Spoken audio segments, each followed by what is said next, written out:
अरे देवा, इतके मोठी वांगी. बाबा आले होते ना, त्यांनी गावाकडून घेऊन आलेत. ही माझ्या आईनं लावलेली वांगी आहेत आणि इतकी जम्बो जम्बो आहेत ना. आणि ह्याचा कलर आणि त्या मागचा कलर सेम झालाय. चहा मम्मी चहा.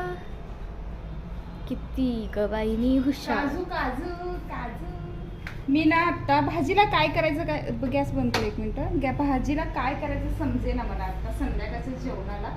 तर मग आता ही काय पप्पानी काजूच्या बिया आणि शेतातल्या झाडाची आपल्या वांगी, शेवग्याची शेंगा. हे वांग ना असं येल्लो कलर दिसतोय की नाही, हे ग्रीनवाला आहे पण हे येल्लो कलर दिसतोय की ना. मी काल सकाळी ना ह्याच्यात कट केलं होतं. मला वाटतं हे पिकल्यासारखं वगैरे खराब झालं असेल. कट केलं पण पांढरं शुभ्र वांग, फक्त कलर तेवढा त्याचा. आणि ही पहा काजू, जे जे चीक लागतो हाताला, मी नाही टच करत. टच करू नको. हे पण एक आहे, दोन अशी कलर. हे जरा खराब झाले इथं आणि इथं दोन्ही तरी ठिकाणी. किती मोठे मोठे आहेत ना. आईनं लावले होते हे सगळे वांग्याची झाडे. त्यांनी हे खराब झाले, बघू कट करून. पण हे मस्त गुळगुळीत आहे. ते शेतात लावलेलं का? आपल्या स्वतःच्या शेतातलं, न त्याला केमिकल, फक्त शेणखतावरती आलेली झाड आहेत ना. त्याला लागलेली वांगी.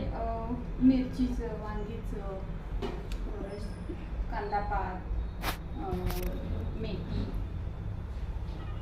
आंबाड्याची भाजी. बस बस बस आठव. त्याच्यातले एक एक यायला चालू झाली. बाबा आले होते ना त्या दिवशी, त्याने घेऊन आलेत. कारण ती मला आणि मम्मीला खूप आवडते त्याची वांग्याची आमची ना. आमच्या घरात आम्ही दोघी वांग खातो, ते दोघं वांग खात नाही. म्हणजे त्यांना ते वांग्याची खूप ॲलर्जी आहे टाईप. आणि मला तर बिलकुल ती भेंडी बिलकुल आवडत नाही, जसं त्यांना वांग आवडत नाही तसं. आणि आता ते चहा प्यायला आता करणार आहे मी.